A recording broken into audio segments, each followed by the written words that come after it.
So mga sangkay, grabe itong nangyari doon po sa Brazil. Talagang nakakapangilabot at ipapakita ko po sa inyo ito ngayon sa ating vlog.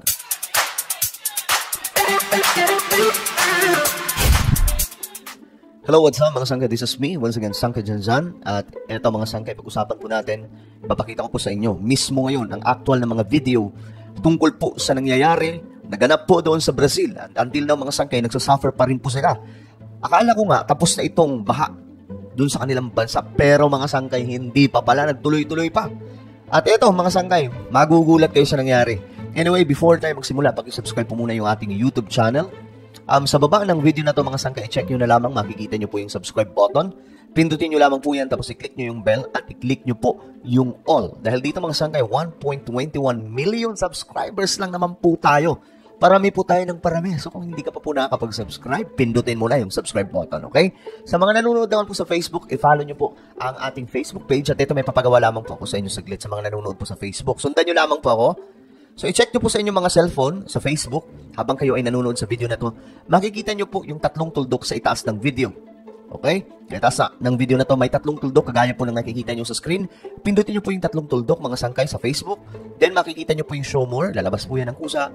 Kapag napindot na yung tatlong tuldok, pindutin yung show more. At yun lang, mga sangkay. I hope na nasundan po ng lahat. Okay?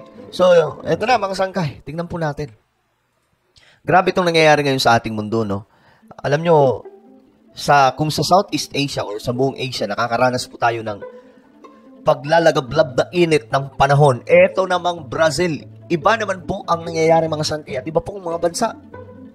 Talagang, eto marami daw po ang nasawi dahil po sa record-breaking floods, makasaysayang pagbaha ito mga sangkay doon sa Brazil.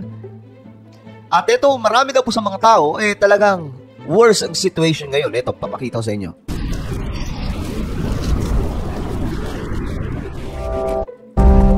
Yan po yung actual na mga video ngayon doon sa Brazil. Makikita nyo mga sangkay, marami po mga kakalsadahan ang warak na mga sangkay.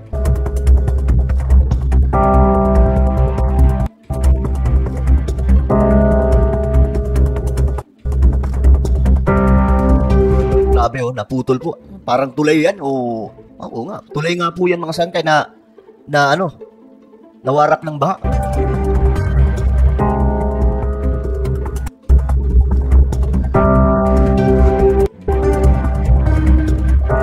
Tingnan nyo yung mga tahanan nila mga sangkay, may kotse pa. Agora um desastre já registrado na história do Rio Grande do Sul, talvez um dos maiores desastres que o país tenha observado, pelo menos na história recente. One of the biggest disaster daw po ito sa kanilang bansa. Uma enorme porque o tempo não tem dado tréguas. So marami na rin po ang nawawala. Hindi ko alam kung ano na ang actual number ngayon mga sangkay. Pero dito sa balitang ito, ayan po makikita nyo po kung ilan na po ang umanaw. At ilan din po ang nawawala dahil po sa record-breaking na pagbaha.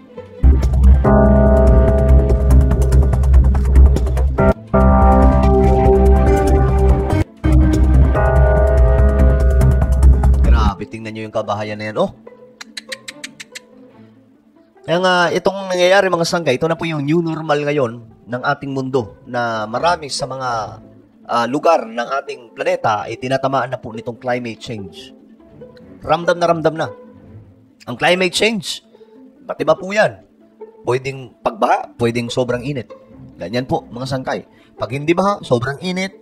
Yan na po. Mayroon pang tinatawag na ano pa tawag yung yellow storm or kung tawagin snowstorm. Malala din po yun mga sangkay kung saan yung snow sobrang daming tumatama, natatabunan lahat ng kung anong mga kabahayan. Ngayon ito, pagbaha ito mga sangkay doon sa Brazil, bahagi po yan ng climate change. Ewan ko na lang kung hindi ka pa maniwala.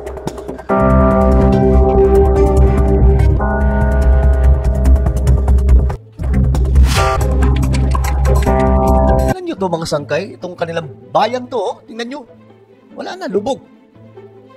Sabi po dito, nearly 2/3 of the 497 cities. Pambihira. Isipin nyo to 2/3 sa 497 cities ng Brazil nasa hagupit po ngayon nitong matinding pagbaha. Ganyan po kalala ang sitwasyon. Marami sa mga syudad pala.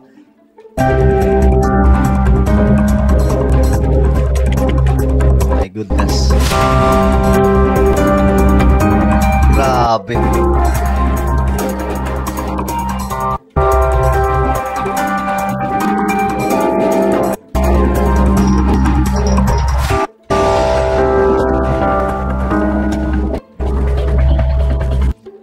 Grabe ito, oh. Pati po yung dam nila, mga sangkay, nag-collapse. Oh my goodness. Tingnan nyo to, oh. Storms also caused the partial collapse of a hydroelectric dam.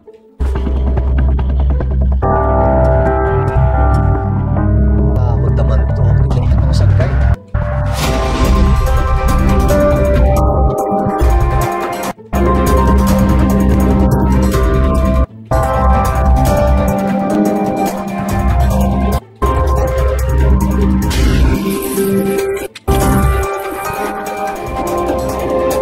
Lala ng sitwasyon. Tingnan nyo to. Tingnan nyo yan mga sangkay, oh. Napaggitnaan na po ng baha. Kaganda pa naman ng bahay, oh.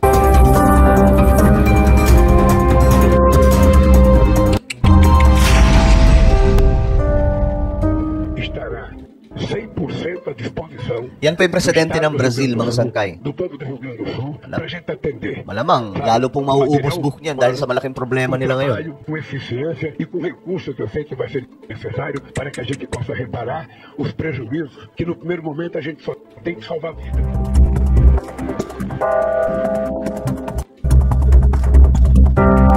Ayan, no? Lalala pa pala itong mga pag-ulan dun sa kanilang bansa. Ayan. Sinabi po mismo ng expert yan na madaragdagan pa itong mga pag-ulan doon. Yun, mga sangkay, kung gaano katindi ang baha na yan, no?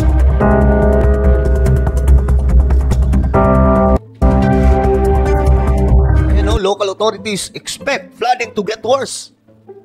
Ibig sabihin, hindi pa po tapos until now. Mas lalala pa po ang sitwasyon. Alam nyo mga sangkay, tayo lamang po nakakapagbalita ng ganito dito sa Pilipinas. Kasi marami po ngayon busy sa politika. Busy po tayo sa paghahanap ng mga ganitong klaseng impormasyon na para po malaman po talaga ng lahat anong sitwasyon ng ating planeta, ng ating mundo. At ito mga sangkay, dito nyo lang mapapanood yan sa Sangkay Janjan TV. Okay, kaya i-subscribe nyo na para lagi po kayong updated.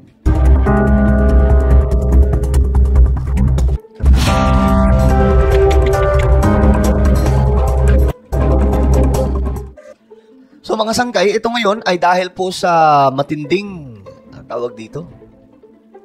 Ito ngayon ay dahil sa matinding climate change ng ating planeta. Ito na po ang sitwasyon ngayon. Makikita po natin, hindi na po normal. Pwedeng mangyari din po yan sa Pilipinas. Lalong-lalo na po, may paparating daw na La Nina. Pag sinabing La Nina, ito po yung kabaliktaran ng El Nino. Kung ang El Nino, tag-init, yun naman tag-ulan na malala. So, pwedeng mangyari sa Pilipinas. Remember, ilang beses na po tayo tinamaan ng mga malalakas na bagyo. Pero mga sangkay, dahil sa may climate change, asahan po natin, mas malala pa po yun. But we have to pray for our country, mga sangkay, para sa safety ng bawat pamilyang Pilipino. Ito na po yun. May climate change. Tingnan nyo po ang Brazil kung anong nangyayari. Diba? So, ano po ang inyong opinion? Just comment down below. Okay? Meron po tayong Facebook group, mga sangkay, na exclusive lamang sa lahat ng Solid Sangkay. So, sa lahat ng Solid Sangkay, magpasukan kayo dito, mag-join group kayo. Hanapin nyo lamang po ito sa Facebook. Pero siguraduhin nyo na masasagutan nyo lahat ng tanong para makapasok kayo dito, okay? So, ano po yung magpapaalam, mag-iingat pong lahat. God bless everyone.